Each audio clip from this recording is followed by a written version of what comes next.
Alright, here we go.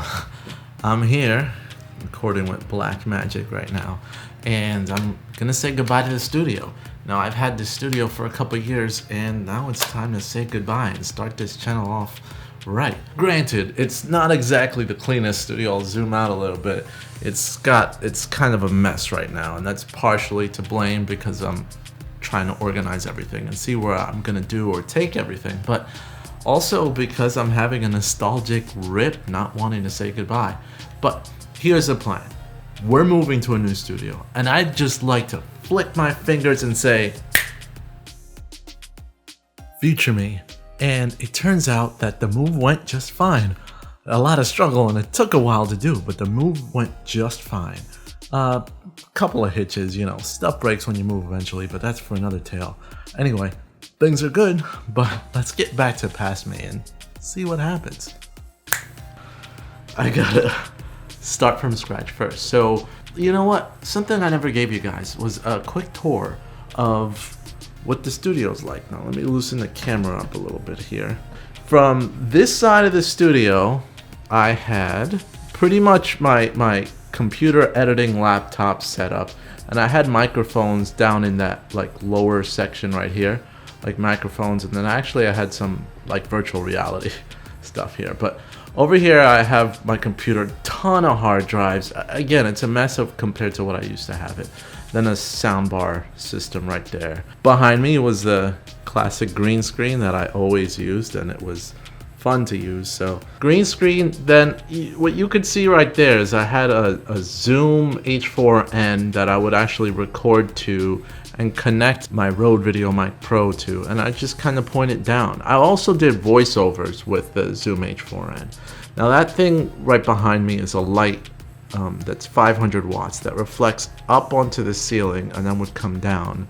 So it was a kind of like a nice way of diffusing the light and being somewhat of a soft box. Over there, what you see in this messy little corner is cameras, 5D Mark IV, 2 Samsungs, GH5, BMPCC 4K. I tend to have most of the gear put away because more often than not, I'm taking it with me on a shoot or whatever I gotta do. I got a keyboard right here that I've used frequently, and I kind of tend to love to use it. I have a bike all the way up in this corner, and I've got movies and games put away because I got a gaming channel as well. That's pretty much it when it comes to the setup and makeup of the studio. Uh-oh, looks like my food is here.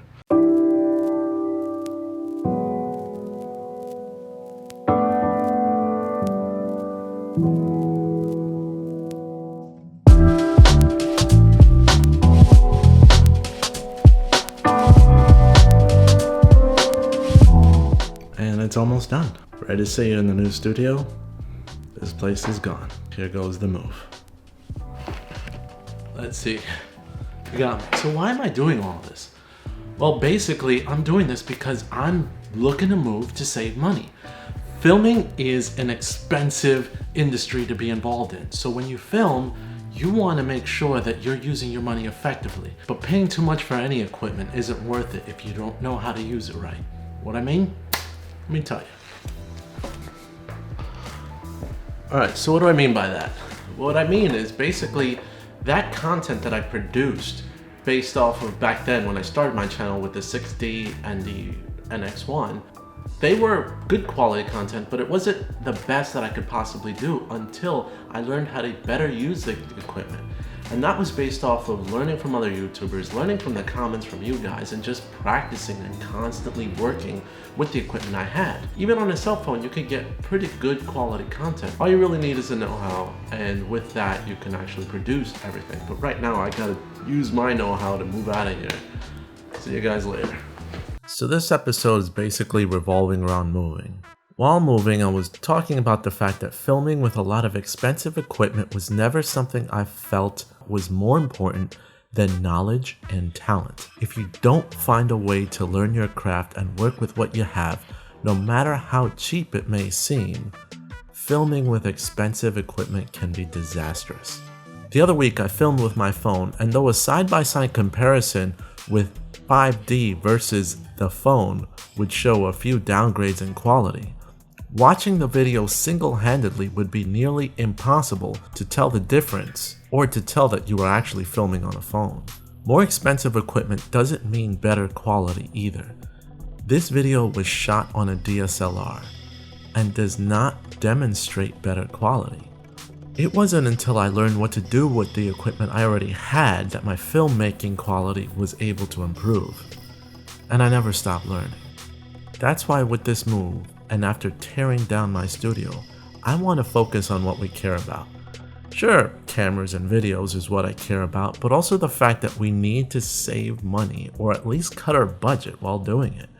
And if I can help you to invest in the most valuable asset to improve your quality, which is your ability to use what you have, then I think you'll see the quality of your productions increase as well.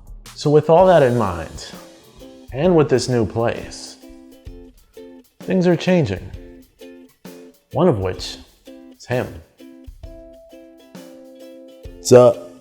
This is Mikey. He wants to be a filmmaker too. Yep. He has a full-time job just like I do, but whenever we can, we help each other with video stuff too. Yep. So from now on, this is our show, and we're gonna talk about cameras and tech, and basically how to do that on our budget.